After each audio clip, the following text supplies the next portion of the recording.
welcome. It's Brian, and this is Guitar Solo Reactions, and today we're doing Neil Young with Crazy Horse, doing my favorite Neil Young song, Cortez the Killer. And in the recent past, I've done two other versions of this, covered by the Dave Matthews Band with Warren Haynes kind of sitting in on guitar. And both of those versions were great, but I thought to myself when I was doing those, like, well, I need to do the original one now. And I've always loved Neil. One of my favorite records, he's got a lot of great records, but one of my favorites is Reactor. And that, I believe, was with Crazy Horse, and they were really simple songs, if you're familiar, and lots of feedback and all of that. And I know through the years, Neil has had really, I wouldn't say simple tastes as far as guitar gear and all of that, but pretty straightforward. But I'll never forget seeing a interview or like pictures and Guitar Player of him with like a Fender, what would it be, a Tweed or something, and it had this kind of mechanism on it that would turn the knobs, like he would push a button and it would turn everything to 10 or whatever it was for feedback, and a lot of reverb as well. And I don't think he uses a ton of effects. I could be wrong. He's been around so long, and but it's not usually a really effects-laden guitar outside of just complete overdriven, fuzzy sounds, all from the amp, from what I know. So if you know differently, please chime in. I'd love to know what you know about his gear. At least, a couple years ago. I know he hasn't toured for a while. But anyway, hey, if you like what I'm doing after this is done, and you would love to do me a huge favor, I'd love if you subscribed, liked, and commented. That'd be awesome. And if you love guitar stuff, I cover a lot of stuff in the channel. So look around. I would appreciate it. Anyway, here we go.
Nice.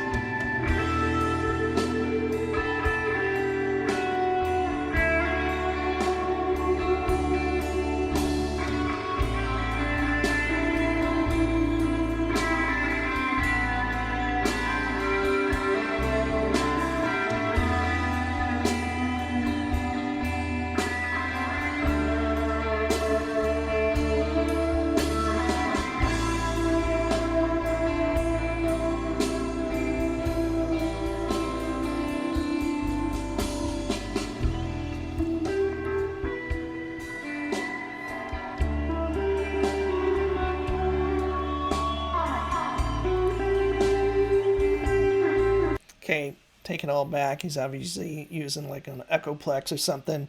And I just quickly, as we started this, I pulled up kind of some basic gear stuff. And that Les Paul with the Bigsby, he's had for a long time. And it has the P90 in the neck, and then I don't know what's in the bridge, but oh, it's a 1953 Gibson Les Paul Gold Top. And obviously, he painted it black, or somebody did. I'm going to keep going here, and yeah, he uses a deluxe around this time frame to get a lot of the overdriven sounds. But yeah, let's...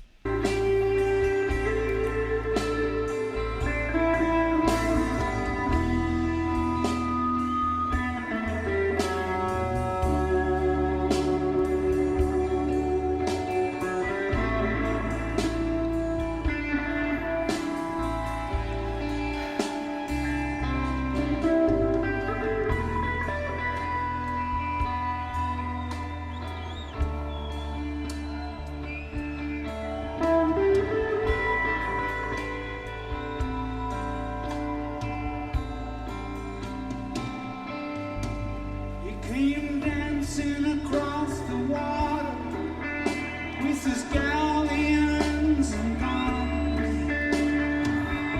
looking for the new world and that palace in the sun. On the shore lay Montezuma with his cocoa leaves and pearls. In his halls he often wandered with the secrets of the world. The subjects gathered round him like the leaves around a tree, in their clothes of many colors for the angry gods to see. The women all were beautiful, Wow. men stood straight and strong. They offered life in sacrifice so others could go on.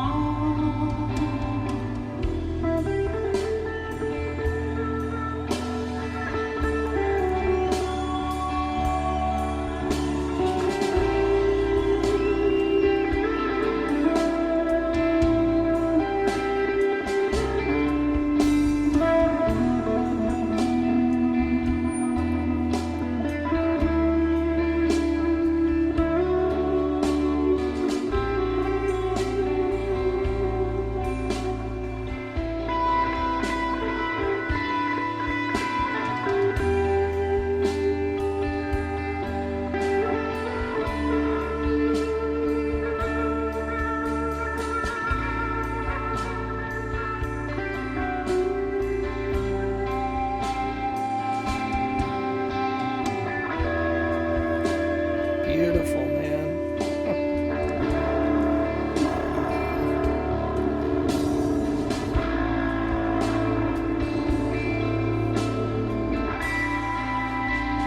That is awesome. Hey, That sounded like an octave divider. So, yeah, he is using more effects than I knew. So, was just a legend. War was never known. People worked together and they lifted many stones. They carried them to the flatlands and they died along the way. What they built up with their bare hands, what we still can't do today. And I know she's living there. She loves me to this day. I still can't remember how or where I lost my way.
Cortez.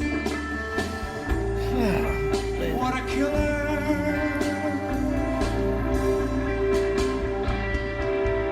They're dancing across the water.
what a killer.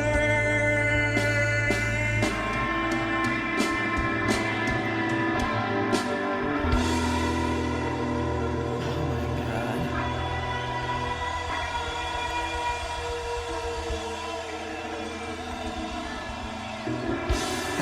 Yeah. Man.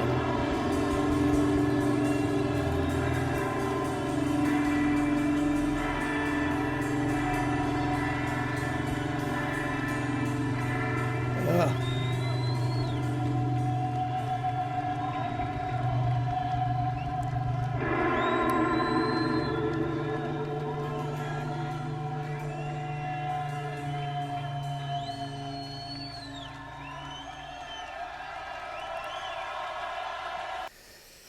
There we have it. Neil Young and Crazy Horse doing an amazing version of Cortez the Killer. Uh, what can I say? I started out by saying that Neil, as I thought, didn't use a lot of effects. And in there, we obviously heard an echoplex or an echo. I'm going to look here in a second to see if I can find out.